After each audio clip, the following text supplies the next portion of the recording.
Hello, everyone. Thanks for joining. We will begin the session in just another minute.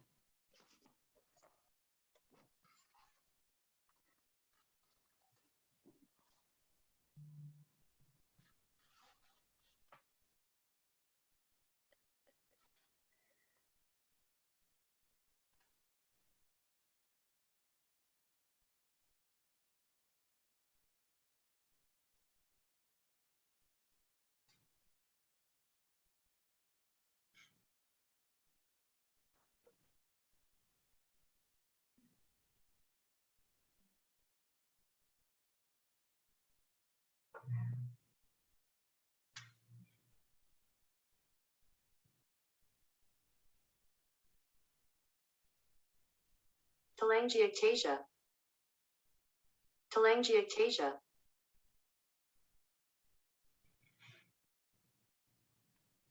Hello, everyone. Thank you so much for joining today. We wanted to start the session by just saying thank you so much to our sponsor, Takeda. Without your support, the session today would not be possible, so we are incredibly appreciative. Getting the most from the session today, we highly encourage you to type in your questions in the chat function at the bottom of your screen.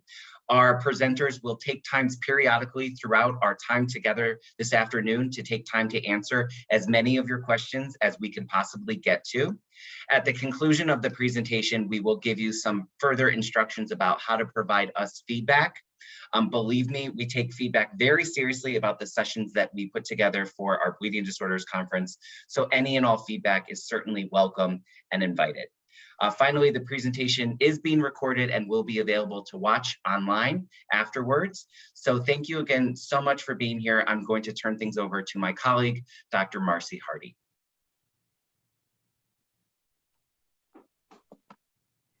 Thank you, Nathan.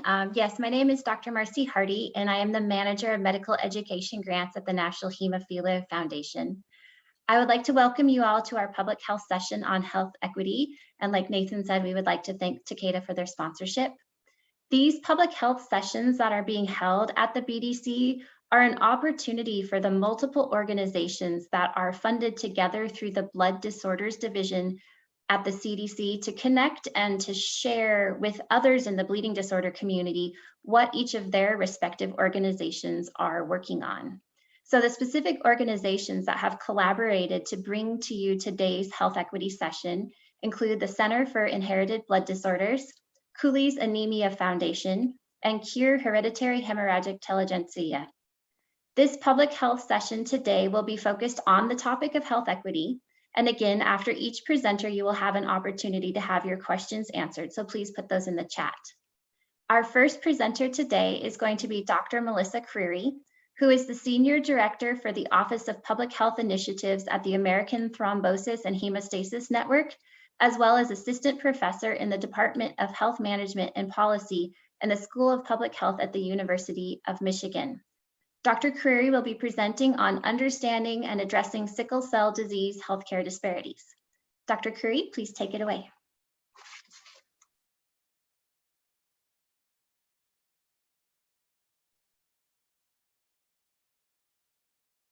Good afternoon, everyone.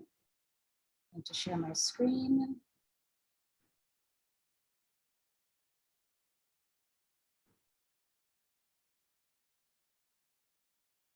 I hope that you all are well and enjoying the Bleeding Disorders Conference. Thank you so much. It's a pleasure to join you today to help you understand more about healthcare disparities in sickle cell disease.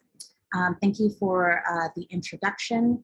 I am excited to talk to you about sickle cell disease healthcare disparities, where a lot of my research is based in my role as the Senior Director at ATHN of the Office of Public Health Initiatives.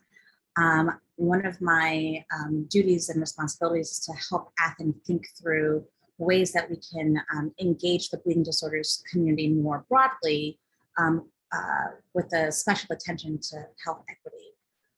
And so I'm excited to join you with the multiple hats this afternoon. I have nothing to disclose. So before we get started, we should know a little bit about what sickle cell disease is. Sickle cell disease is a life-threatening inherited blood disorder affecting more than 100,000 Americans. Sickle cell disease shows itself through painful vaso-occlusive crises, which is the hallmark of sickle cell disease. This idea of pain is often associated with the disease, and it results in substantial suffering and leads to associated stigma. Without adequate treatment, sickle cell disease affects all organs and is associated with decreased quality of life and a shortened lifespan. So when we talk about sickle cell disease and disparities, we should also understand clearly what health disparities are. And health disparities are systematic, plausibly avoidable health differences adversely affecting socially disadvantaged groups.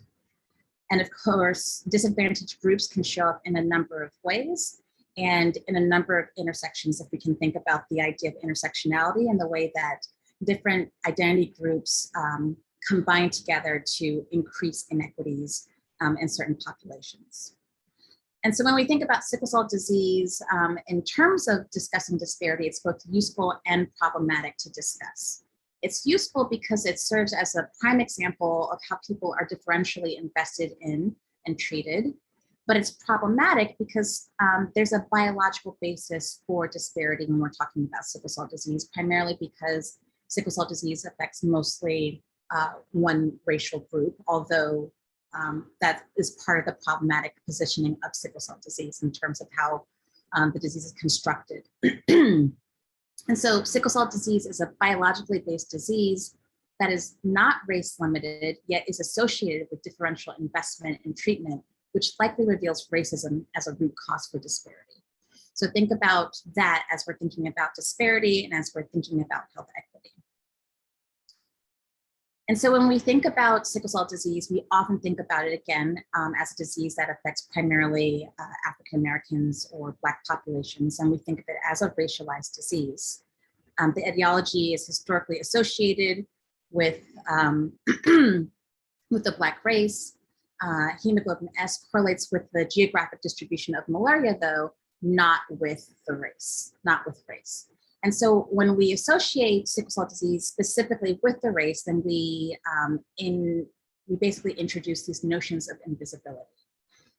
Because what we know, particularly in the clinic space, but also out in the world, right, that there are many other people who also have sickle cell disease who present with sickle cell disease.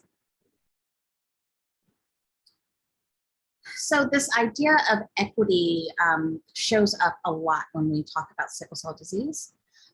This is a well-known article that was published in 2006 in Pediatrics, and it showed disparity in spending between cystic fibrosis and sickle cell disease using 2003 figures. And sickle cell disease is often compared with a disease like cystic fibrosis, often hemophilia as well.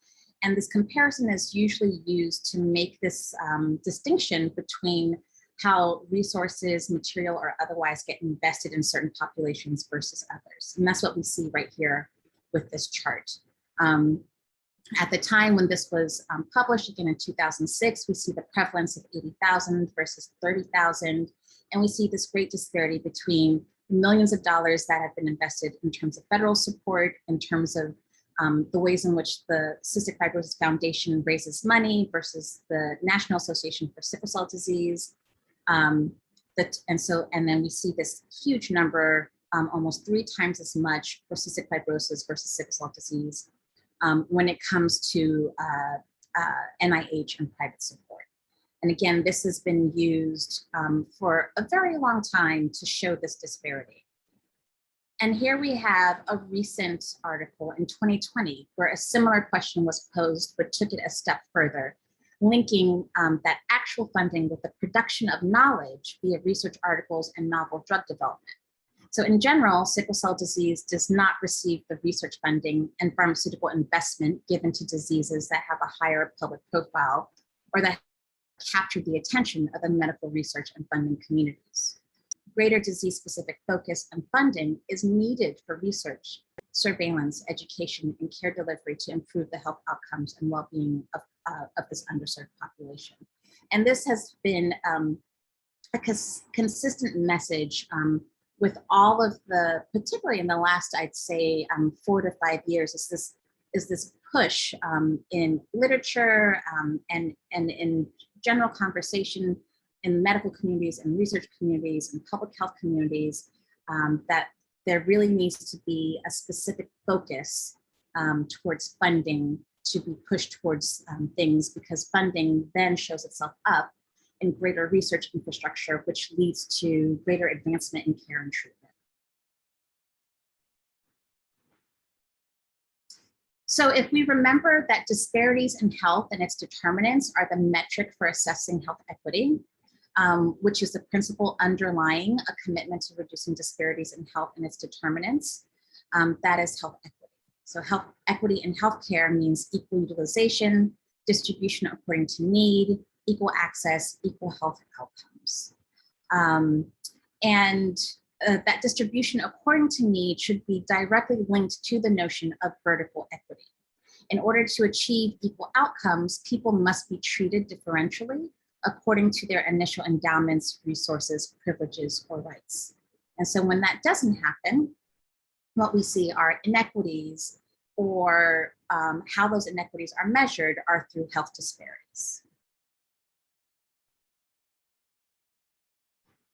And so when we're thinking about these public health challenges with the lens of disparities, the public health burden, lack of understanding, and lack of resources is significant. And there's this cycle of disparities that contribute to each other. You've got healthcare disparities, which are linked to health outcome disparities. You've got health resource disparities, which are linked to healthcare disparities. And so there's this loop between resources, care, and outcome that really continues to persist in the sickle cell community around again, the narrative of healthcare disparities. So a major challenge for persons with sickle cell disease is poor access to appropriate healthcare. Although hemophilia and cystic fibrosis each affect fewer than half the number of persons in the United States than does sickle cell disease, persons with these diseases benefit from more than 150 comprehensive treatment centers nationwide. These centers have multidisciplinary teams dedicated to improving health outcomes, providing quality care, and reducing costs and disparities in access to care for these patients. And so some of the things that come to the top when we're thinking about the lack of access to healthcare and specialty care, this is one of the main contributors to healthcare disparities. Sickle cell disease lacks an extensive nationwide network, and in this sense, low income and rural communities suffer a lot more. There's an over-reliance as a result on emergency departments. And this also contributes to the notion or the fact that there are a lack of PCPs. So when you don't have someone to discuss your general care with, you tend to rely even more on the emergency department, especially if there's a lack of PCP in addition to specialized comprehensive care. There's also no formal process or structure for the transition from pediatric to adult sickle cell disease care, which increases healthcare disparities. And the majority of sickle cell disease patients are Medicaid beneficiaries, and less than 70% of doctors in the US accept new Medicaid patients, again, lending to this larger infrastructure, which leads to healthcare disparities. Another healthcare disparity is that there are often barriers to obtaining pain treatment in the population for those living with sickle cell disease. As stated earlier, people living with this disease have painful vaso-occlusive crises, inflammation, chronic organ damage, and chronic pain.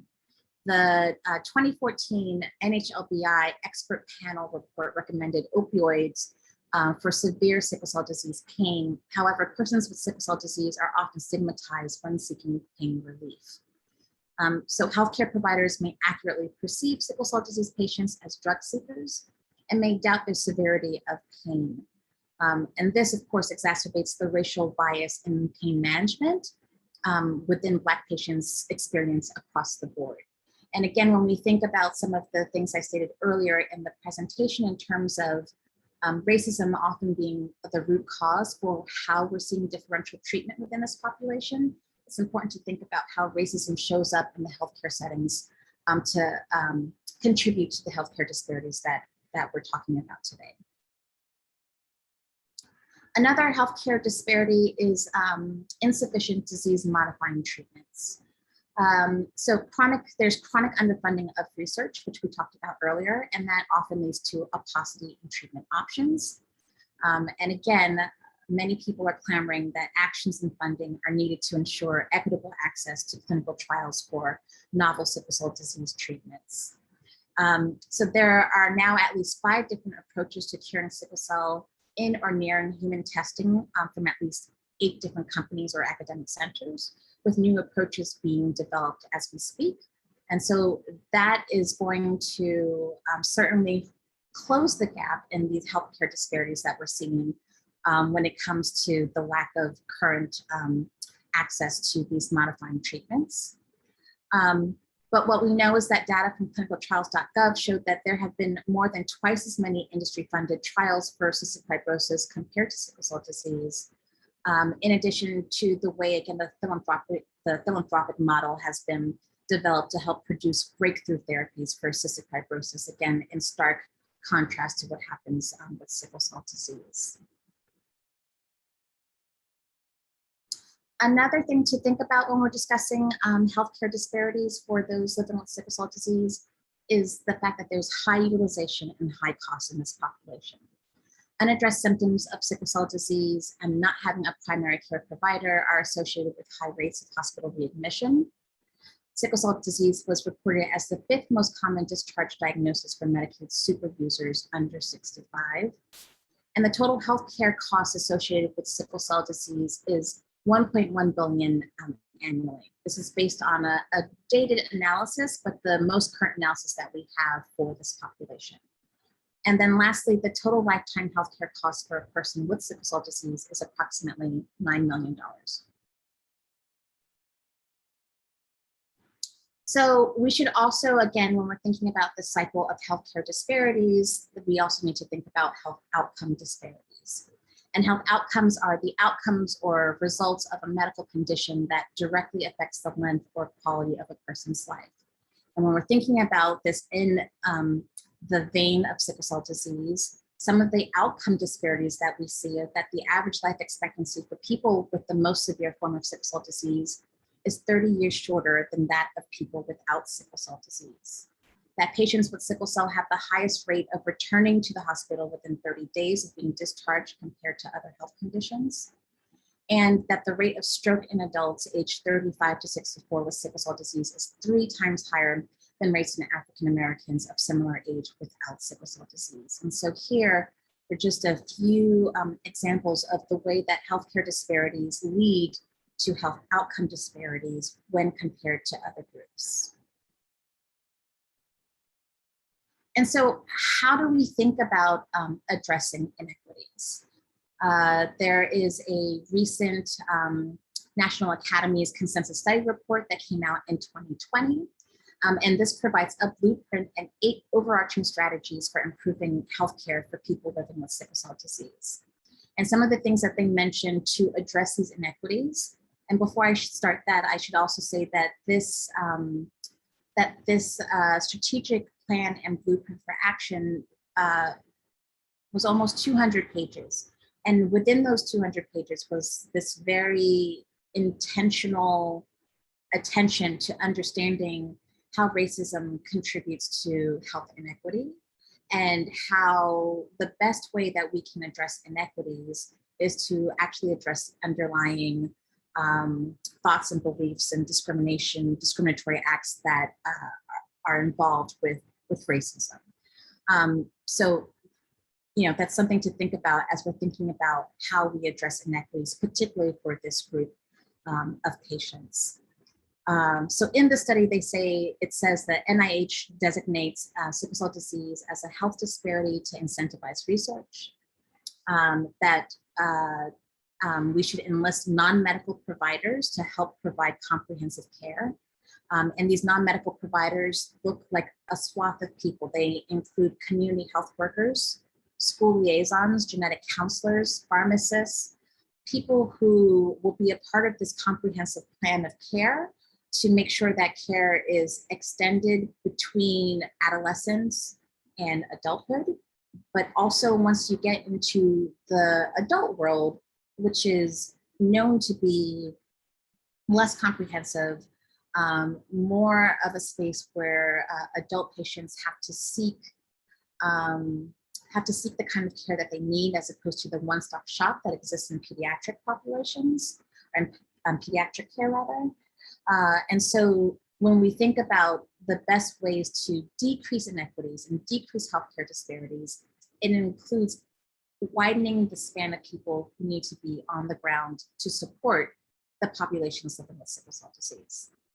The other thing that's mentioned time and time again is how important an increased health workforce diversity is for sickle cell disease, that people living with sickle cell disease are able to see someone that looks like them who may understand what they're going through from a cultural background. And so this push to not only increase health workforce diversity in terms of race and ethnicity, but also a push in general to increase adult providers into the hematologic workforce for hemoglobinopathies in general is necessary. Another item that you'll see that's discussed in lots of different consensus reports, but also summits and different kinds of literature, is a push for the CDC to work with all states to develop a national longitudinal registry of people living with sickle cell disease. When you think about the power that data can bring towards increasing, or rather decreasing, healthcare disparity, we can also think about the ways in which a surveillance system can give an accurate number for the people living with sickle cell disease state by state, so that we can understand exactly what the problem looks like in terms of numbers, and then use those numbers to help develop policy on a national level, but also help develop policy on a local level or within healthcare settings as well.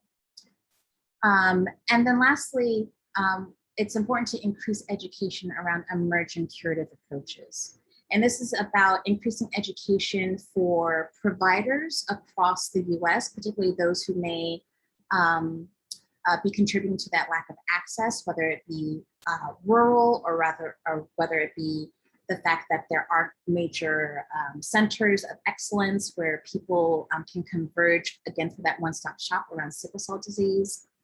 But this is also about increasing education around emerging curative approaches for the population itself, to make sure that everyone is aware and able to have the best informed decisions for the care that they have, so they can advocate for themselves in the healthcare setting, again, to decrease these health disparities that we've been talking about. So when we're thinking about the way that we address inequities, we should also be thinking of that health equity means social justice in health. And when social justice is thought intentionally around health, then we can decrease that health disparity, which is the metric of how we measure equity. And so I look forward to your questions, and I will stop there and leave you with some info of how to get to me and stop sharing. Thank you, Dr. Curry. The statistics are staggering at the beginning. It's amazing to see the difference. One of the questions that we have is that you mentioned that hemophilia treatment centers are there for the care of people with hemophilia and other bleeding disorders. And our question was, don't those HTCs also see and care for sickle cell disease patients? And if so, does that help at all with reducing the disparities for those with sickle cell disease?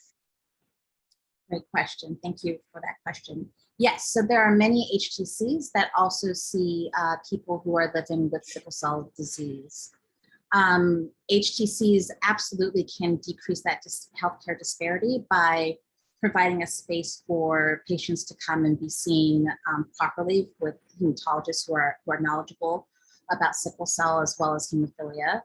I think that model is being promoted as a way to decrease healthcare disparities, but the numbers aren't large. So the large amounts of people who are living with sickle cell disease may be attending the sickle cell centers that are often in urban areas. HTCs are spread across the region, across the United States in regions, and certainly see those patients, but not consistently. When I myself worked at the Centers for Disease Control, one of the pushes that was taking place in 2009, 2010 was to create a model for HTCs to be more expansive in terms of who they might see. But we're still not there. HTCs don't serve as the spot where I think sickle cell patients will go to in a known fashion. Thank you. That is very helpful. Our next question is, what can patient advocacy groups do to help reduce healthcare disparities? That's a great question.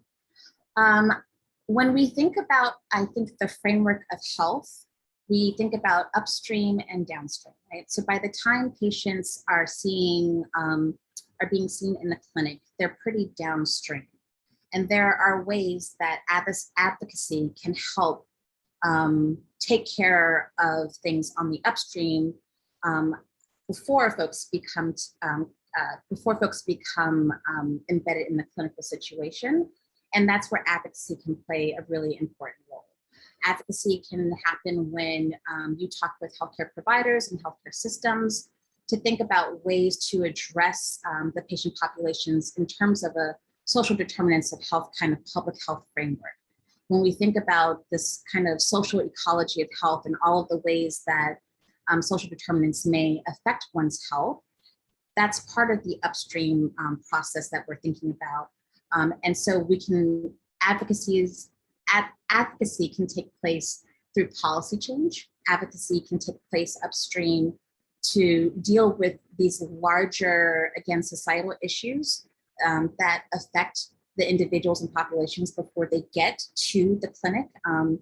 Genetics says that you're going to likely interface with the clinic, but perhaps you won't be as severe if we take an upstream approach by making sure that we have conversations with people within government, local government, all the way to the top. That we have more community membership embedded within the healthcare system when it comes to the programs that are being developed for sickle cell disease. So advocacy certainly plays a role and can help, again, in the downstream effect of turning health around before you get to the clinical space where you might be a lot more severe if you didn't address particular social determinants of health from an advocacy lens. Thank you. We have time for one last question. The question that came in is, what kind of data is important to collect, and is there one organization driving a national registry? That's a great question. So I think all kinds of data are important. I think from surveillance standpoints, just knowing the numbers of people living across the US is a really important number. When we know the prevalence of sickle cell disease and we know the power of that number, we can advocate in certain levels. But there's a lot of other data. There's data concerning, how pain works with individuals. There's data about what happens in healthcare settings. There's data. The data points are unending, quite honestly. I do think that we tend to favor quantitative pieces of data versus qualitative, and I would say that qualitative and quantitative need to be considered together for a whole picture to find out what's happening with the sickle cell population. And there are many research projects and many investigators and programs that I think do intentionally and thoughtfully think about qualitative research. I think, and when it comes to a one-stop shop, I think there have been lots of attempts for a one-stop shop when it comes to sickle cell disease. I would say that the closest that we have ever gotten is being spearheaded by ASH. And they are working together really responsibly and thoughtfully with community within the sickle cell population to help get a robust data set as possible. Outstanding. Well, thank you, Dr. Curry. We really appreciate your presentation, and it was very informative. Our next presenter that we're going to be moving to is Dr. Jean Boudreau, who is the director of the Comprehensive Thalassemia Treatment Center at Children's Healthcare of Atlanta. Dr. Boudreau is presenting on health equity issues impacting optimal care in thalassemia. Dr. Boudreau, I'll let you take it away. Thank you. I do want to say that that Dr. Curry's presentation was spectacular. I really enjoyed it.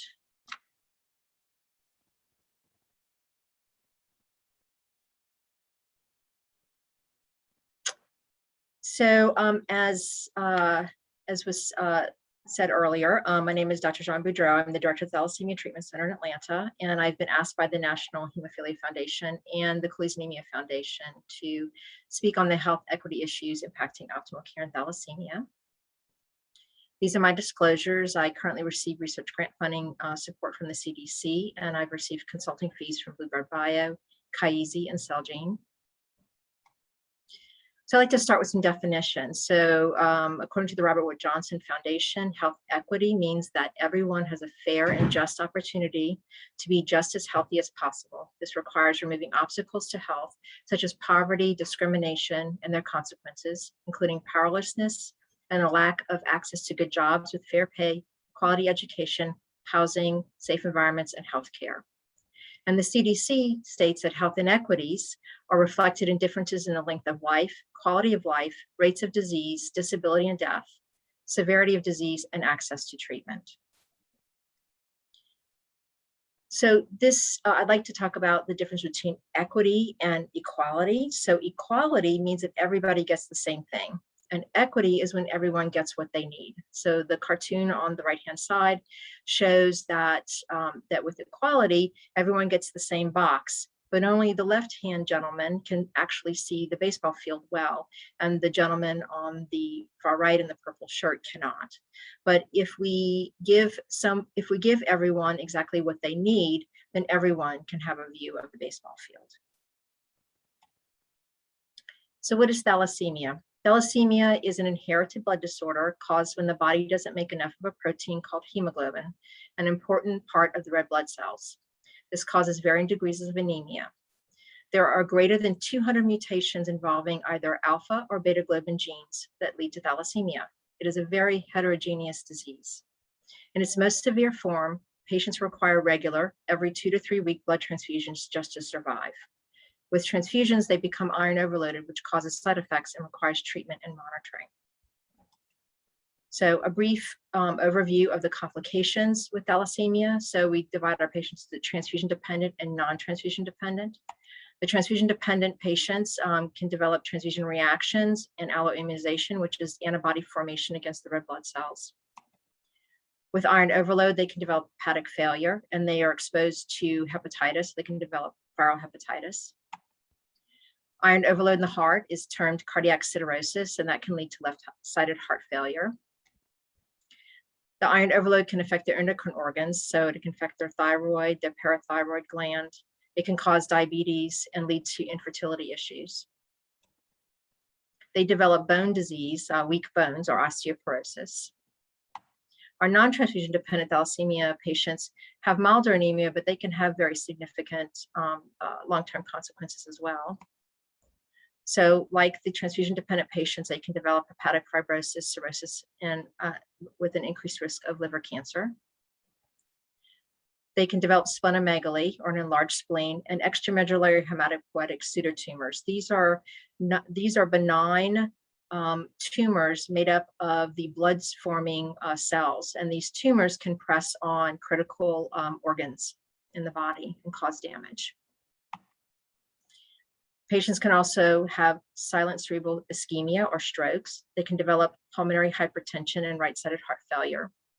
They can also develop blood clots, venous thrombosis, and leg ulcers.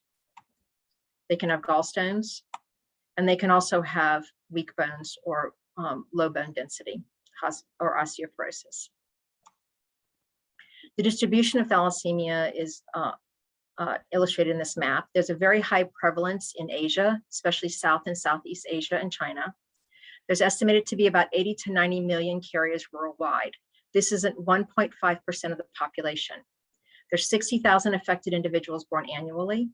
The estimated prevalence or number of patients in Italy is about 6,000. The exact prevalence in the United States is unknown. It's estimated to be about 2,000 individuals. The Cooley's Anemia Foundation has been in contact with a little over 1,400 patients as of 2021. When we talk about equity issues in thalassemia, I want to cover 5 topics: racial and ethnic disparities, geographical issues, financial, logistical, and mental health. When discussing racial and ethnicity disparities, thalassemia patients are racially very diverse. They can be Asian, Near or Far East, Mediterranean, Middle Eastern, Black, but they are rarely Northern European. There's unconscious bias, right? Marginalized populations are often blamed for their own poor health outcomes, believed to be due to behavioral choice or poor medication adherence. Because sickle cell disease is more than 50 times more common than thalassemia in the United States, so many of our patients might be treated like sickle cell patients, which is a very different disease. And this is especially true for our Black and brown patients. There are language barriers. Many of our patients are refugees from other countries and don't speak English. And there are cultural differences which may influence a patient's approach to disease. The lack of ethnic diversity in blood donation affects their ability to get better antigen matched blood. So if a patient and a donor are from the same ethnic group, we're more likely to have better matched blood for them. Access to BMT is also affected. Many patients are adopted, especially from China, so there's no access to potential matched siblings as donors. And most patients with thalassemia are members of ethnicities that are significantly underrepresented in bone marrow registries. As seen on the graphic on the left, if you are an African American, you have a 23% chance of finding a donor in the match registry, and 41% if you're Asian, as opposed to 77% chance if you are white. Access to clinical trials may be affected as well. Patients must be considered in their native languages, and translating complex medical concepts can be difficult. As an example, translating into another language the difference between a phase 1 and a phase 2 trial, or what the treatment process is an example, gene editing. There are geographical equity issues as well. This is a very rare disease. Therefore, there are few providers with interest and expertise in the disease. Most of the experience exists only in the pediatric world, since mortality has only recently improved. As seen on the graphic on the left, if you were born in the 60s, you usually died before age 20. This has changed, thankfully, with time. In addition, there are far fewer trained pediatric hematologists versus adult hematologists, which means it is easier to concentrate rare disease care in pediatrics versus adults. Finding expertise in other subspecialties is also a huge challenge. They need to see endocrinologists, cardiologists, gastroenterologists, nephrologists, OB fertility specialists. And the specialized MRIs to measure iron overload are not available in every state, much less every major city. There are currently 10 thalassemia treatment centers in the United States, located in 9 cities and in 7 states. And as you can see from this map, there are huge swaths of the United States where a patient who has thalassemia may find it very difficult to receive expert care.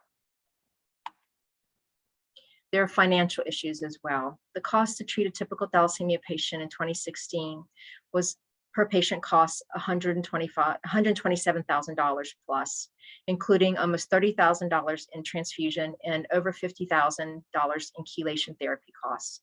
Patients who undergo allogeneic bone marrow transplant had a mean annual patient cost of over $500,000. And then there's the cost with allo-BMT versus gene therapy. Data from the United Kingdom averages the cost of bone marrow transplant to be about 1/3 of the cost of gene therapy. Marginalized populations may have competing interests. So there's socioeconomic barriers that patients may face. They may need to pay rent or childcare versus paying for medications, transportation to the doctor, or healthier food options.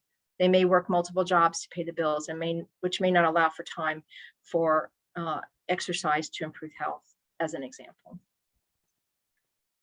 The cost of having children for thalassemia patients is also increased. They have decreased fertility, and they often have to seek help to have children. There's access to care regarding transportation.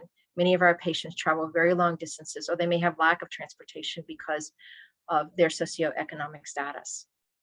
Insurance issues are abundant. There's poor coverage, especially for the drug costs. Medicaid programs in some states won't pay for the genetic testing, and they won't pay for certain formulations of the chelator medications used to treat iron overload, which would make it easier for patients to keep their iron under control. And crossing state lines is an issue as well. Many insurance programs won't pay for care across state lines, so even if they want to go to a thalassemia treatment center, they may not be able to afford it. There are logistical challenges as well. The transfusion process is very time consuming, both for the patient and the parent or caregiver. The process can take as much as an entire day, including getting to and from the clinic, having their blood tested, waiting for the results, and for the blood product to get moved from the blood bank where it's stored to the transfusion center, and then actually undergoing the transfusion. Their disease monitoring can also occupy quite a bit of time. They have specialized MRI scans with sedation for younger patients, bone density scans, cardiac echocardiograms, visits to other subspecialists.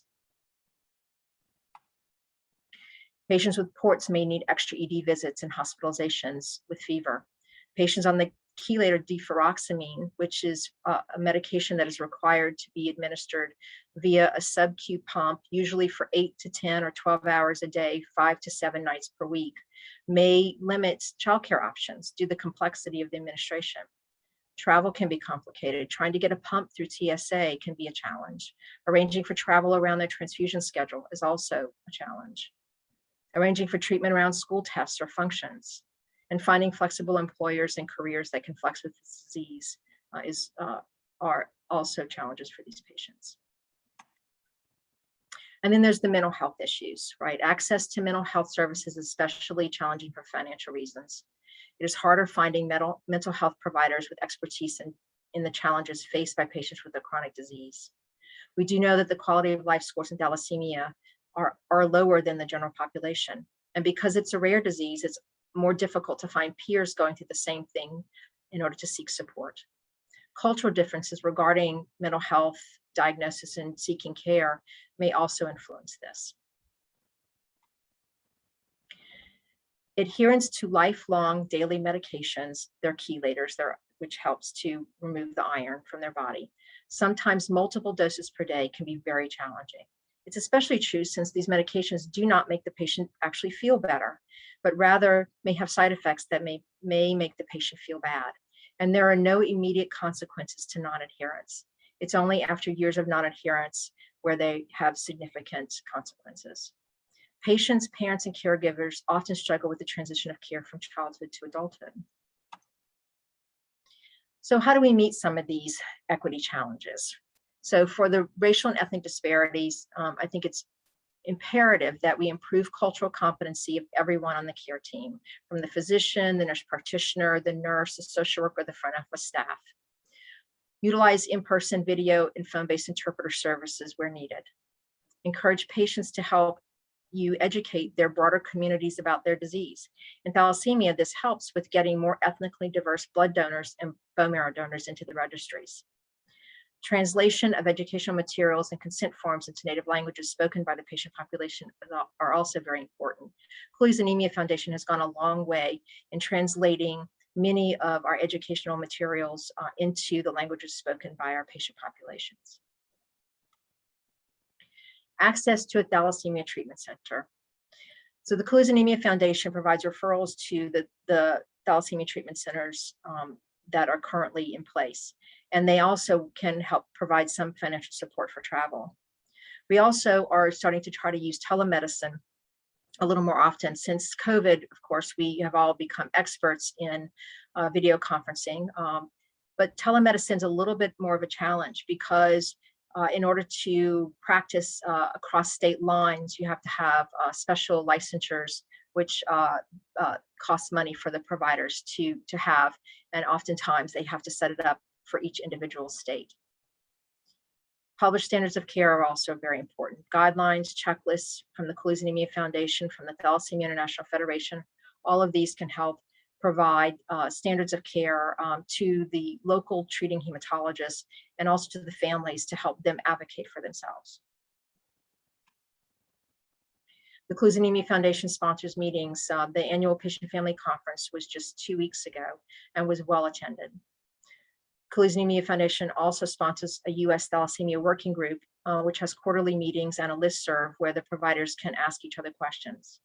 And the American Society of Pediatric Hematology Oncology also has a hemoglobinopathies listserv that is also well utilized. We need to partner and educate our adult hematology colleagues in the treatment of thalassemia, and try to train med-peds residents and fellows in thalassemia care as well. There is a Western Consortium of Thalassemia Treatment Centers that is a spoke and wheel hub system out west, where there is a thalassemia treatment center that gives advice to some of the local hematology centers in the surrounding states. And their websites and social media sites for patients and families to get information. To meet the financial challenges, I encourage patients to get organized and stay organized. For their insurance, they should know what the Affordable Care Act states. They should pick the most coverage that they can afford and don't let that coverage lapse. Reassess that coverage every year at open enrollment. Get to know your institution's financial counselor if available. Utilize pharmaceutical companies for drug assistance programs. With your employer, you should know FMLA policies and know the laws that pertain to patients with disabilities. And discuss any concerns that you have with your center social worker. To meet some of the logistical challenges, be an active and not passive participant in you or your child's care. Keep copies of important documents and ask questions. Utilize evening and weekend transfusion hours where available. Utilize flexible work schedules if your employer offers them as an option. And contact the school upfront to discuss how to deal with absences and ask for any necessary accommodations. If available, utilize a school program coordinator or teacher at the infusion center. For the mental health challenges, establish and stick to a treatment plan. This is very important. And establish care at a thalassemia treatment center if you can, even if it's just consultative. Establish good working relationships with your care team, your physician, your APP, your nurse, your social work team. And seek mental health care before small issues become major ones. Give your young child choices when appropriate. Support your child's growing independence. Don't wait until they're 18 years old and moving out. You know, teenagers with thalassemia are still teenagers. And treat children with this disease as though they will live to be 100. Be empathetic but firm with your child. Long-term complication-free survival depends on strict adherence to their chelation regimen. And encourage the development of interests outside of school and their disease to make them a well-rounded person. So we know rare diseases like thalassemia, sickle cell disease, and hemophilia all have unique health equity challenges. I thank you for your attention and I'm open to questions. Thank you very much, Dr. Boudreau. I'm just like when Dr. Curry presented, the data is so staggering. And so that leads into one of our first questions. Somebody remarked on the map. And so the question is, what are the steps needed to be able to create more treatment centers for thalassemia? And they said that map that you shared is a stark reminder about the disparities that these patients are facing. Yeah, I think that map is probably indicative of our biggest challenge. And actually the current thalassemia treatment centers, we are working together to we are actually building a map of what it would take to become a treatment center. We are going out and trying to identify interested hematologists who want to actually open a treatment center and trying to help them with fostering their growth as well. And I expect in the next couple of years that we will be able to add additional centers to that map. And then the other piece to that is actually the engagement of our adult colleagues. thank goodness that mortality has decreased for thalassemia, and that patients are living longer and longer. I know I've got patients in their 50s and 60s now who are thriving. And so, but the experience in the treatment of thalassemia exists almost solely in the pediatric world. And so we are also actively trying to engage adult providers and trying to help them grow and partner with them. So as an example, here in Atlanta, I have an adult partner at Emory that sees almost all of my patients who transition into adult care, and he and I have each other on speed dial. I mean, it's one of those things. And so but the geographic challenges are probably one of the biggest for thalassemia. Thank you. Another question we have is, what can patient advocacy organizations do to help raise awareness about all of these challenges and disparities for those with thalassemia? So the Cooley's Anemia Foundation is the main advocacy group for thalassemia patients here in the United States, and they are doing a bang-up job trying to reach out and really bring patients together. I think that one of the other things that we are doing is part of the CDC study that I'm currently involved with.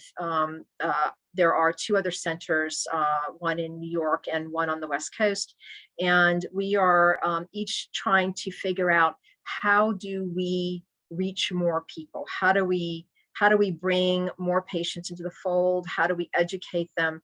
And so each of us has an individual project that we're sort of working on in a sort of a smaller scale in our centers.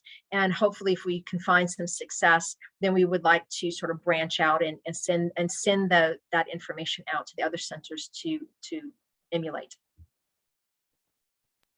Outstanding, thank you. Our next question is, are the organ damage issues preventable if diagnosis or treatment is started at an early age? And do patients present as children similar to hemophilia, or does it take a long process to get a diagnosis? Now, actually, most of our transfusion-dependent thalassemia patients are diagnosed in infancy, so usually in the first year of life.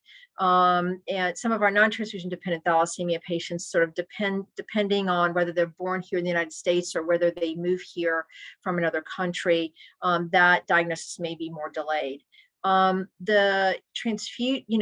If patients are started on a regimen early on that is appropriate transfusions and management of their iron overload, they can live a very long time. And but it's a challenging life. I mean, coming to an infusion center, every couple of weeks and having to take medications sometimes multiple times a day, or doing infusions every night, it's really a challenge.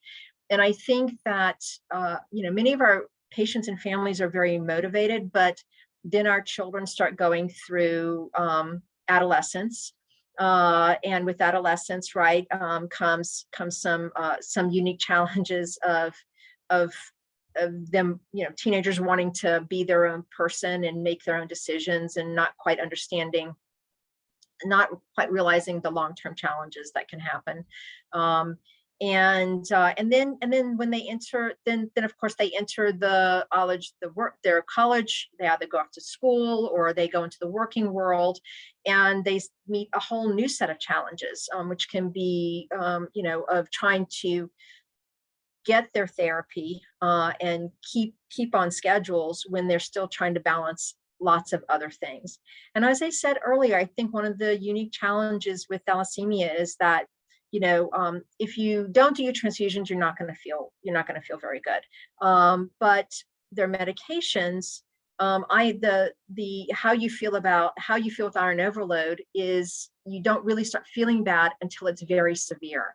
And so if you are non-adherent with your medications, there's no immediate consequence to that, right? That they can sort of detect and feel and have feedback to let them know that, oh, well, I really do need to do my medications. And so I think those are kind of 2 unique challenges that we see with thalassemia.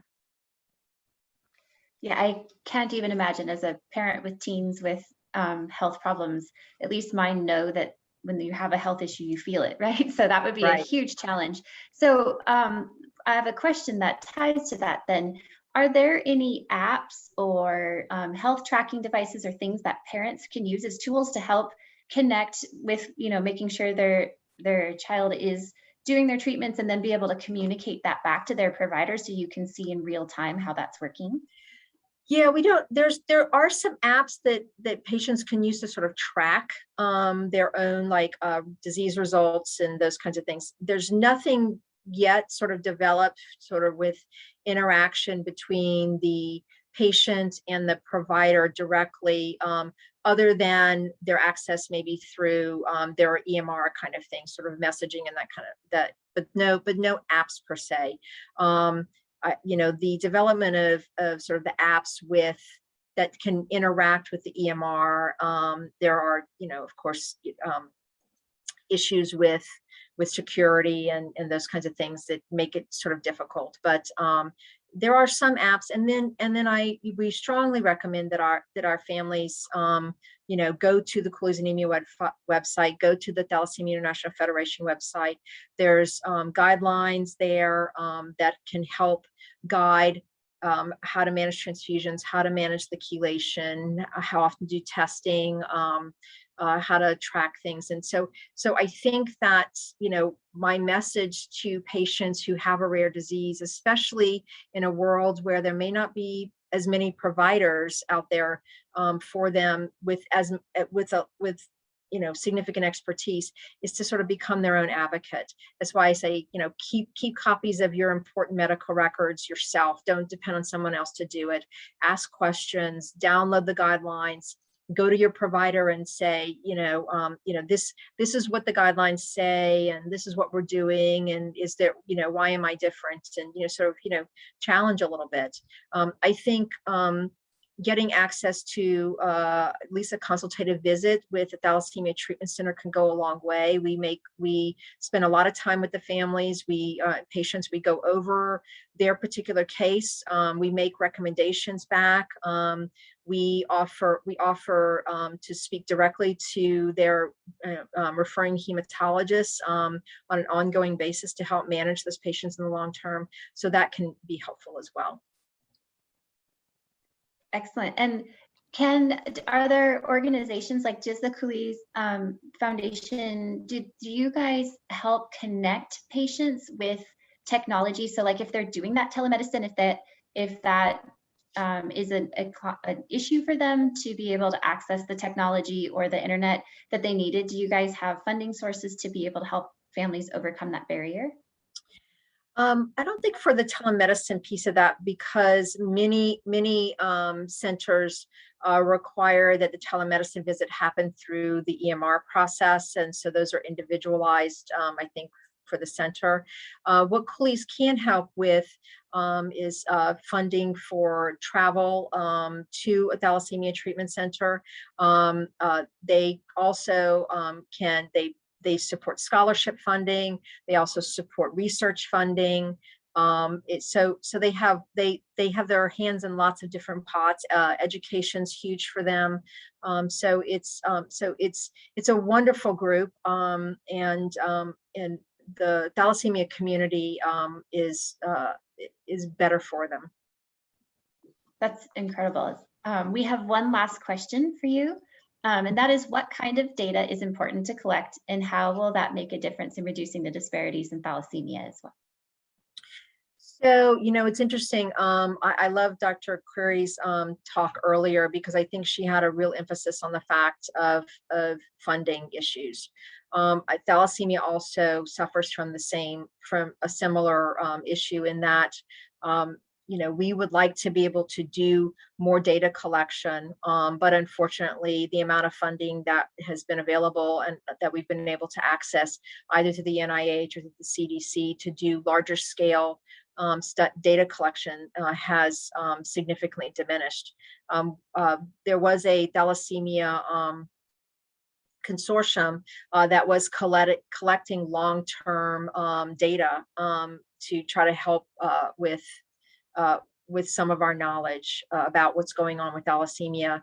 But unfortunately, the funding entities decided that those types of studies were not in vogue, and so we have not been able to sort of resurrect that kind of data collection, unfortunately. And it's really, I think it has slowed down the pace of our knowledge, and with all of the new therapies coming down the pike with thalassemia, including gene therapy, gene editing and stuff, the world of thalassemia is changing, and yet we don't have a good mechanism for collecting data. And the amount of and I think Dr. Curry said it well, there's so many different data points that could be collected that could really tell a story for patients. We could spend another hour on that, but yeah. Well, the health educator and epidemiologist in me loves data, and I could talk with you for hours on that as well. So, but Yeah. thank you. We really appreciate you sharing all your knowledge and your information, Dr. Boudreau. Thank you very much. Our next presenter is going to be Dr. Raj Kasturi, who is a professor of medicine in the Division of Hematology and the Blood Research Center at the University of North Carolina at Chapel Hill. He is also the director of the UNC HHT Center of Excellence and associate director for clinical research at the UNC Blood Research Center, as well as a member of the CURE HHT Scientific and Medical Advisory Committee. Dr. Kasturi is presenting on the burden of healthcare in HHT. Dr. Kasturi, go ahead.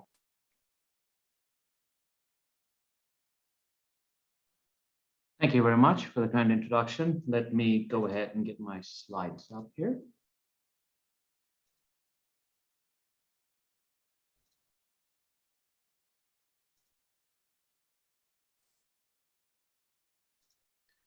Right, good afternoon, everybody. I thank the organizers, the National Hemophilia Foundation, for the opportunity to be part of today's session. We've heard two fantastic talks already, and what I'll be speaking about is, along the similar veins, some of the healthcare burdens that we face in hereditary hemorrhagic telangiectasia, or HHT. I have no relevant conflicts of interest to disclose. What I want to cover over the next 20-25 minutes is start off with giving everybody an overview of HHT, as it may not be a disease that you're familiar with. I want to highlight issues surrounding delayed diagnosis of HHT and the consequences of that. Cover some data that we have on healthcare utilization and costs associated with HHT, and close with some efforts that we could undertake to positively impact these issues and improve the care of our patients. Okay, let me start off then by presenting a brief case. This is a patient of mine that I saw a few years ago, a 27-year-old man who went to see a local provider in South Carolina to establish care. He felt he was quite healthy, he was exercising regularly, and his only complaint and only relevant history was he had nosebleeds since he was a teenager. At the time he saw the provider, he reported 2 to 3 nosebleeds a week, mild, it didn't seem to bother him very much. Once in the past, he had been to an emergency room for a bad nosebleed, underwent cauterization. No other medical history, nothing contributing on the social history side. Family history was interesting. He had 3 siblings, 2 siblings, a brother and a sister, both of whom also had nosebleeds like him. And father passed away at an early age, 44, and dad also had nosebleeds. So if you get this history in the world of bleeding disorders, what we think about first is, let's think about von Willebrand's disease. And if workup for that came back negative, we'd say, well, this is probably a platelet function disorder, which would also be reasonable. But then as the story progresses and the physical exam happens, a couple of things stand out, suggesting a different etiology. In his case, vital signs were fine, but he was hypoxic. His oxygen levels were low at 91%. Physical exam by the primary care provider at that time was reportedly otherwise normal. But because of the hypoxia, he was sent to see a pulmonologist and got a CT scan of the chest, which revealed pulmonary arteriovenous malformations. And he was then referred to our center at UNC because HHT was in the differential. And that's how I got to meet him. And when I saw him in clinic, he did have telangiectasias that I'll show you pictures of in a bit, around his lips and over his fingers. We treated the lung AVMs. We also screened his brain for vascular malformations and found he had a brain AVM that we subsequently treated as well.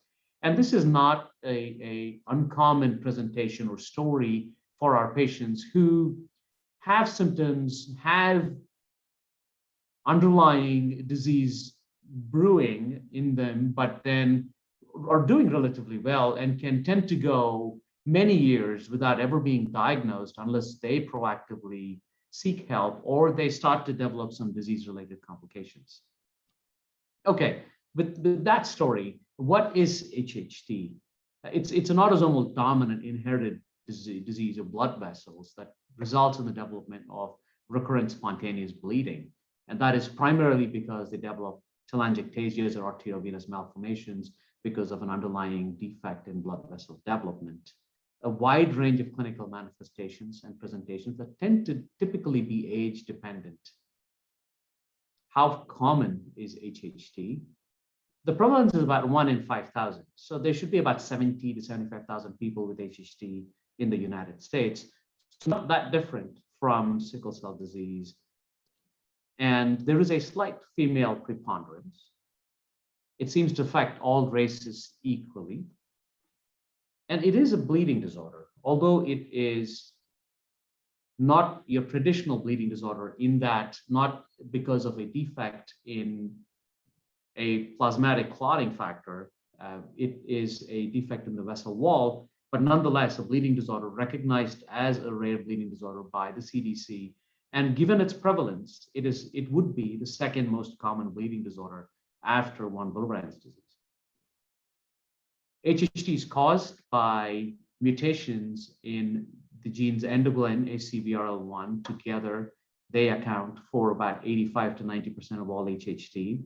A small percentage of HHT is because of mutations in a gene called SMAD4, which is also the gene that causes juvenile polyposis syndrome. So patients with this mutation will have both HHT and JPS. A few HHT-like syndromes that have overlap in clinical features have also been reported. In a person who meets clinical criteria, if we pursue genetic testing, the detection rate for a deleterious mutation associated with HHT would be somewhere around 85 to 90%. Point being that it's not 100%. Quickly on the pathobiology of HHT, all of the defects in HHT are, it involves endothelial cells, so the vessel wall, and the defective signaling down this pathway, and here you see endoglin and alkaline, which are the two genes where mutations cause HHT. And downstream signaling, if it is dysregulated because of these mutations, can lead to this phenomenon. Instead of normal development of arterioles, capillaries, venules, this is what we end up with, dilated telangiectasias that develop at the capillary level that results in all manifestations of this disorder. What are these manifestations? 95% of patients will develop telangiectasias, abnormal blood vessels, over mucocutaneous surfaces, mouth, lips, fingers, earlobes. Bleeding because of rupture of mucocutaneous telangiectasias. So epistaxis is the most common. Greater than 90% will have epistaxis by the age of 40. Gastrointestinal bleeding can also happen, and this is less common and tends to be more of a problem with increasing age. Typically, about 30% of patients will develop GI bleeding. The consequence of all of this bleeding is development of iron deficiency with or without anemia. The prevalence of iron deficiency anemia in patients with HHT is about 50%. Internal organ involvement with these arteriovenous malformations or telangiectasias can result in development of pulmonary disease. 30 to 50% of patients will have pulmonary arteriovenous malformations, which can cause hypoxia, paroxysmal emboli, and abscesses, brain abscesses, spleen abscesses, osteomyelitis have all been described They rarely hemorrhage. The highest risk for this probably is pregnancy, and migraines have also been reported.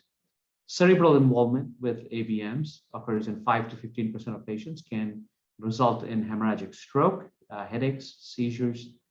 Liver AVMs tend to happen as patients get older. Up to 75% of patients will develop liver AVMs, with only a minority of patients with liver AVMs will develop symptoms. And the most feared symptoms are high output heart failure, which does not have great therapies outside of liver transplant. Here are some representative images here. These are all patient pictures, telangiectasias over the tongue, more subtle telangiectasias in the lower lip here, more obvious telangiectasias in this person, telangiectasias over the earlobes, fingers, hands, and even in the nail bed. So these are all fairly typical of HHD. And in somebody with subtle disease like the one in this first picture, unless you really know what it is you're looking for, it's very frequently missed. How do we diagnose HHD? Two ways to do it. We can do genetic testing to find a mutation that is known to cause HHD, or we can make the diagnosis clinically using what's called the Curacao clinical diagnostic criteria. 4 criteria, and they are spontaneous and recurrent epistaxis, presence of multiple telangiectasias, visceral AVMs and internal organs, or a family history of HHD in a first-degree relative. If we have 3 or greater, so 3 or 4 criteria, that's definite HHD. 2 would give us a possible HHD diagnosis. Less than 2 makes HHD unlikely. These criteria were first developed in 2000, but have since been validated as well. A word about diagnosis. HHD is underdiagnosed, and it is speculated or estimated that about only 1 in 10 affected individuals with HHD actually carries the diagnosis of HHD. So what are some of the reasons for this diagnostic delay? The manifestations are age dependent. And so if you see somebody with just epistaxis at a young age, they have not yet developed some of the other manifestations. So HHD may not be the first thing the physician thinks about. There are also many other causes of nosebleeds. And a lack of knowledge and awareness among both patients as well as providers may also be a cause for delayed diagnosis. In terms of management, what treatment or care for somebody with HHD entails is genetic counseling, because it's autosomal dominant and you diagnose one patient, you've got a family that you've got to worry about because there's a 50% chance multiple other family members also have HHD. Screening for visceral AVMs is an important part of management of these patients. The idea is to identify these AVMs before they cause adverse outcomes and treat them so as to prevent these outcomes. And there are HHD treatment guidelines, including screening guidelines, that are now published. Antibiotic prophylaxis prior to dental procedures in HHD patients is important to prevent these paradoxical bacterial emboli and systemic infections in patients who have not been screened for lung AVMs, or in patients who we know have lung AVMs that have not been treated. Treatment aspects, we have to treat the nosebleeds, we have to treat GI bleeding, the anemia, and treat any internal organ AVMs that the patients may have. So this is management of a patient with HHD. And you can see that this is multidisciplinary and not just belonging to any one subspecialty, which is another reason why this is frequently has a delayed diagnosis. So what do we know about diagnostic delay in HHD? This is a study there's an important study came out in 2012. This is a questionnaire-based study that was run out of the Bari HHD Center by Dr. Saba's group. And they looked at patients at their center between 2000 and 2009, patients with confirmed HHD. And they abstracted HHD-related records from the patient's chart. And also an MD, Dr. Pierucci, called each one of these patients and administered a questionnaire over phone that involved details of first referral for HHT-related symptoms and when their diagnosis was made. If it wasn't at the first referral, then when it was. They also grouped these patients then into index and non-index cases. Index cases would be patients who were the first in their family to be diagnosed with HHT. Non-index cases being related family members who were then diagnosed with HHT because of the diagnosis of the index case. And they looked at the impact of education in terms of levels of schooling in these patients, and they grouped them as low education level, people who had 0 to 7 years of education and schooling. Intermediate would be 8 to 12 years of schooling, and high, those who had a high school diploma and a college degree. So they looked at 233 consecutive patients, about 50% of them were male. The index cases were 112, non-index cases were 121. From an education level standpoint, low in 53 of them, intermediate in 69, high in 111. And these are the two things they looked at. They looked at referral time lag, that is defined as time from first onset of symptoms related to HHT to when they were referred to a physician for further evaluation. And they looked at diagnostic time lag, which is the lag from first onset of symptoms to when they were definitively diagnosed with HHT. And this is what they found. If you look at the age at onset, so these are both the index and the non-index cases. In black are the index cases, and in gray are the non-index cases. Let's focus on the index cases first, the ones in black. And you'll see at age at onset of symptoms, about 15 years is when they get onset of symptoms. And in 97% of them, it was nosebleeds. But then they weren't referred to a physician for further evaluation of their nosebleeds for another 15 years. The average age was 30 by the time they saw a provider for it. And they weren't definitively diagnosed with HHT for almost another 15 years. So if you look at the referral time lag, that is the lag between here and here, it's 14 and a half, it's about 15 years. And further, the diagnostic time lag is actually almost 30 years. And unfortunately, during this lag phase, the disease is still ongoing in them, it's still developing, including disease-related complications, which I'll come to in a second. Now let's look at this by the diagnostic delay by the education level of the patient. And here you see overall index and non-index cases, and they're divided into low educational level, intermediate educational level, and high. This is how long they were symptomatic before they sought care. Sorry, this is when their symptoms started, at age at symptom starting. This black bar is when they were referred, and this is when they were diagnosed with definitively being HHT. And you can see in all of these, in both of these groups, the index and the non-index, the low education level patients were the ones that had the longest delay. And that actually improved based on education level in both the index and the non-index cases.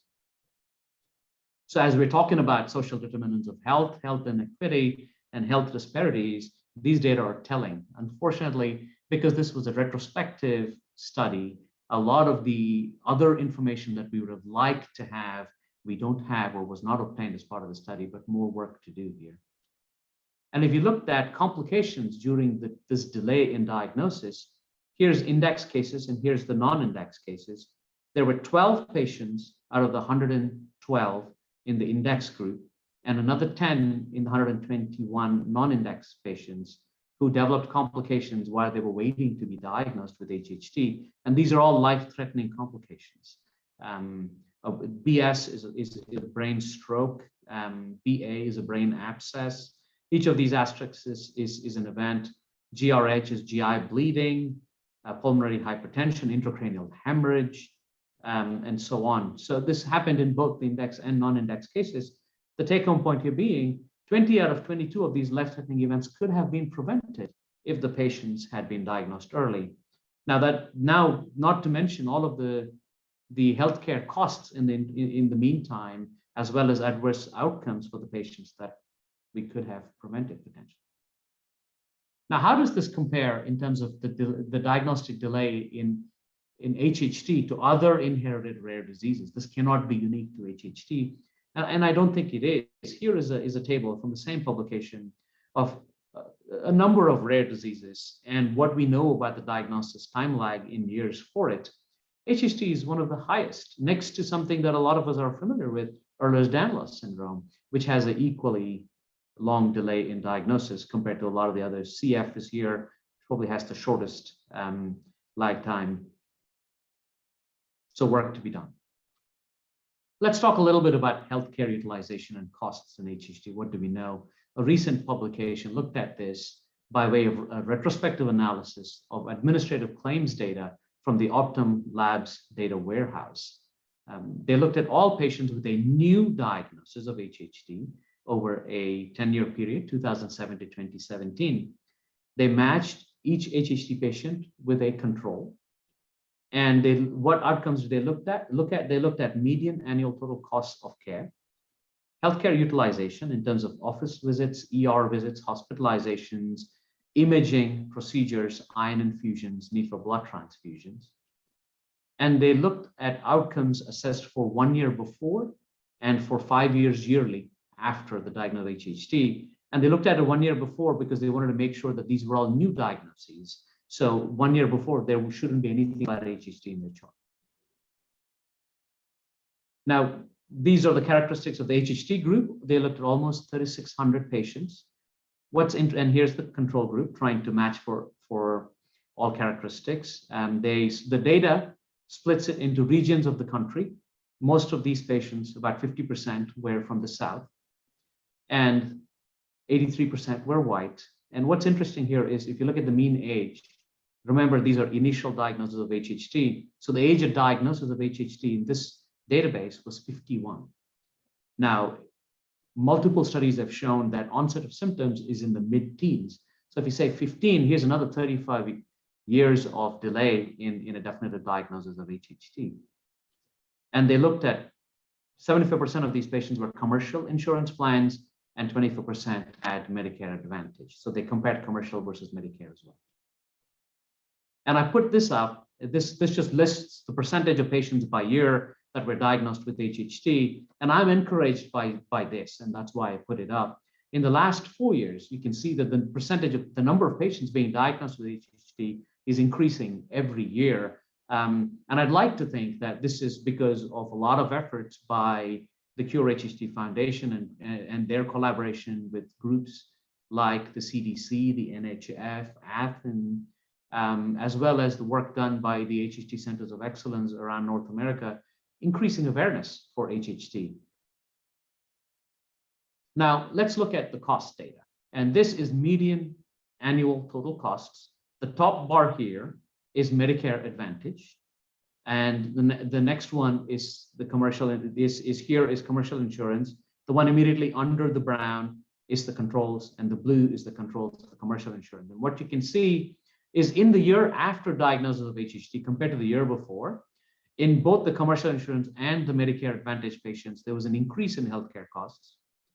And it dropped after that. But for all 5 years, the annual total costs were higher in both groups for the HHT patients compared to their matched controls.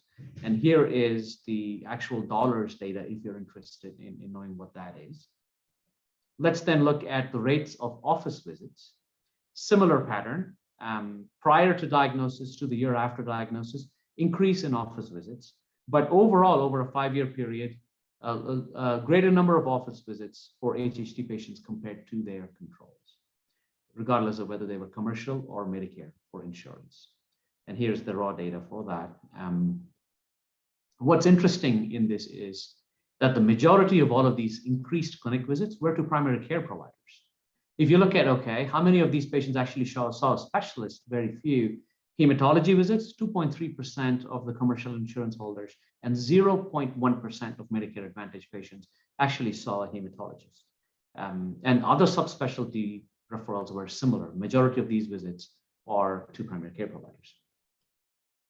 A few other things to note. If you look at hospitalization rates, they were higher in HHT patients with commercial insurance in the year after diagnosis. However, the rates among HHT patients with Medicare Advantage decreased the year after diagnosis, were higher the year preceding a diagnosis of HHT. If you look at cumulative median annual total costs over a 5-year period, It was 41% higher in commercial insurance patients and 31% higher in Medicare Advantage patients in the HHT group. Low rates of subspecialist involvement, as I mentioned. What are some possible reasons for this? Lack of awareness, lack of access to care is another one. Maybe there isn't an HHT center of excellence in every state. So where do you send these patients? So if you put all of that together, here is the problem, right? We have, as a person increases in age, we know the onset of symptoms starts somewhere around the age of 15. A definitive diagnosis of HHT is not until the age of 50, 40 to 50, depending on, and this has been both from data in Italy and in the US, so across continents. But during this entire lifetime, these patients are developing disease-related complications, and these are affecting their health, their quality of life, in addition to contributing to increased healthcare utilization and costs of care. So this is a problem. So how do we address some of these issues? I would make a case for early diagnosis of HHT. If we can diagnose these patients early, we can screen them per guidelines, and that would detect a lot of these visceral AVMs, lung involvement, brain involvement, before they're actually symptomatic or develop adverse outcomes or complications from these AVMs. So early intervention will then save or prevent adverse outcomes.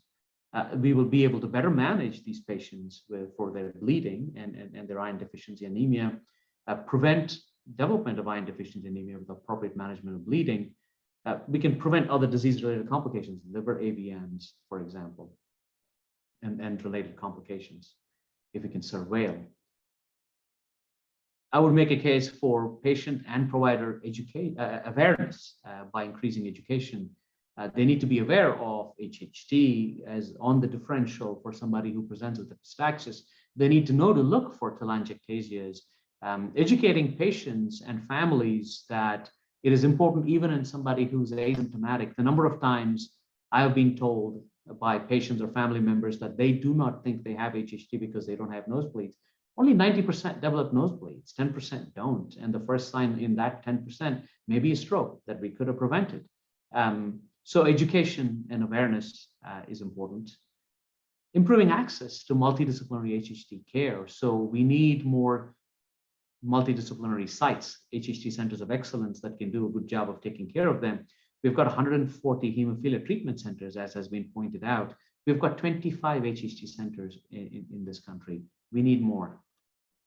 And finally, funding. Previous talks have highlighted lack of funding or inequity in funding for sickle cell disease. A great case was made for it. There are almost as many HHT patients as sickle cell disease. There is no mandate for HHT funding from the NIH at all. You compete in the general pool. And there is a need clearly for funding for HHT research. So I hope I've made the case for what a burden to healthcare in addition to patients HHT can be and what we can do to address this. I just wanted to mention all of the HHT centers of excellence in North America. We've got 25 in the US, 4 in Canada. And I wanted to highlight these two, Indiana and University of Michigan, because these two are hemophilia treatment centers that are functioning as HHT centers of excellence as part of a pilot study that was funded by the CDC.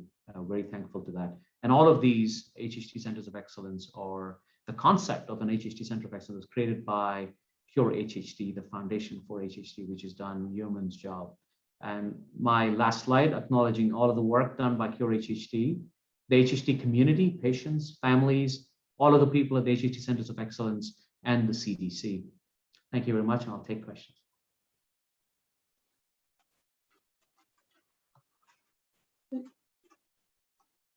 Thank you so much, Dr. Kasturi, for your information. And again, I find the data being staggering that we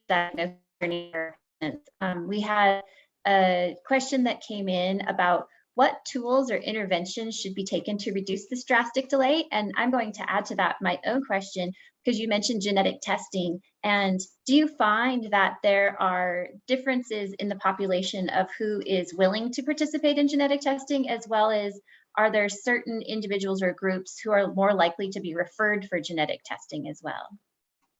Got it. Thank you. Yeah, so the way to decrease the delay in diagnosis, I think, would be primarily education, awareness. A lot of this is being missed because of lack of knowledge of HHT, and I think I know a lot of work is being done to address that. We had a CDC webinar on HHT last week, which was very well received.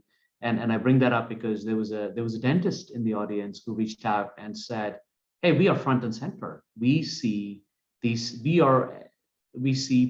twice a year for regular maintenance. We look in people's mouths, we look in their lips, we see these telangiectasias. You should reach out to the dentists around the country to raise awareness amongst them so that these patients are captured early on. And that's a great point, and something that we haven't explored in any detail so far. So that's an avenue that we should look into. So I think it is just various ways to get the word out and educate people on the importance of early diagnosis with respect to how it would potentially impact their lives, right? Give them a reason to go be cared for sooner. In terms of genetic testing and barriers to genetic testing, it has been my experience that HHT patients and families tend to be very open to genetic testing. There isn't a stigma for genetic testing in this community. The concern is more whether it's going to be paid for and costs associated with it. The other is also discrimination. If you do a genetic test and put it on the chart that they have HHT, while there are laws that would prevent healthcare discrimination, there are no laws that would prevent life insurance discrimination, for example. And so they're worried that has come up quite frequently. And I think genetic counseling is an important part of multidisciplinary care for HHT. Every one of our new patients is seen by a genetic counselor for that reason, to make sure they understand the ins and outs of a genetic diagnosis. Testing for genetic testing for HHT is fairly easy. There are multiple labs around the country that do testing now, 5 or 6 of them, and they do a pretty good job. Thank you. Another question that we have is someone said that they saw on your slide that the highest diagnosis group was white at 83%, but is HHT seen equally across all races and ethnicities? And if so, what is your thought about that huge disparity? Yeah, I think, yeah, absolutely. HHT, it occurs, as best we know, bear in mind, all of my data are based on 9 out of 10 people with HHT not being diagnosed. So my denominator is, take it for what that is. But around the world, other groups have found the same thing, in that HHT does affect all races. In my own practice, I've got all races represented: Asians, Indians, Hispanic origin, African American, all populations. I think the demographic in a lot of the studies reflects the demographic of the source of the population, right? If you look at my practice, 70% of my practice is Caucasian, as it reflects the demographics of the state of North Carolina, and 70% of my HHT patients are a little greater or white. There's probably a slightly greater representation of white people in our databases compared to other races, some of which may be because of, again, health disparities and access to care. A point taken. So when you talk about access to care, if a patient doesn't live near a treatment center, an HHT treatment center, where will they be getting their care? How do they receive care? Right now, it seems like their local provider, who may not be knowledgeable or have all of the expertise available to them. And this is where health insurance becomes an issue too. There are states where insurances will not allow out-of-state visits I see patients from across the country, But there are patients from certain states that cannot come to see me because their insurances will not approve their visit, even though there is no HHT Center of Excellence in their state. So I can write letters, but the insurances have ultimate authority to approve or deny. And that is where access to care becomes a big issue. It was great when if there was ever an upside to COVID, virtual care allowed me to see patients from across the country, which was great. Patients who otherwise couldn't see me got the opportunity to see me virtually, at least. Which is one of the reasons why we are piloting this HHT care through hemophilia treatment centers model, because there is a hemophilia treatment center in every state. If we can care for HHT patients through HTCs, we can bridge that gap immensely. And so that's one of our goals. Yeah, that would be outstanding, wouldn't it? So as you're talking about these patients who, don't have access to care, and many of them in their communities, have you ever had a patient or a family literally change jobs and relocate to be nearer to yourself or a different provider? Are you aware of anyone who's done that? Yes, I have. Not many, but I have a handful of families who have moved to North Carolina to be close to us. Wow. And you mentioned that there are HHT treatment and screening guidelines. So how do patients and HCPs utilize these guidelines? And is there awareness of these guidelines, being sent out to the main primary care providers? Yes. So these guidelines are a great resource is the Cure HHT Foundation. Just curehht.org will take you to their website, and they have all of these resources readily available there. We have done a number of webinars getting the word out on these guidelines. The initial guidelines were developed in 2009, published in 2011, and the second international guidelines were published in the Annals of Internal Medicine last year. And we've had a number of webinars to get the word out. So material was sent to all of the patients and members of Cure HHT, which has a membership of about 10,000 people around the world. So those are all there, but more needs to happen, which was one of the goals as well of the CDC webinar last week. So there are measures that are being taken to get the word out. Thank you. That is our final question that I have in our chat box. So I just really would like to thank Dr. Creary, Dr. Boudreau, and Dr. Kasturi. Thank you so much for sharing the information that you guys have presented today. It's been very educational. It's so exciting to see that people are lending their voice and trying to make a difference and get funding and awareness brought to these different conditions.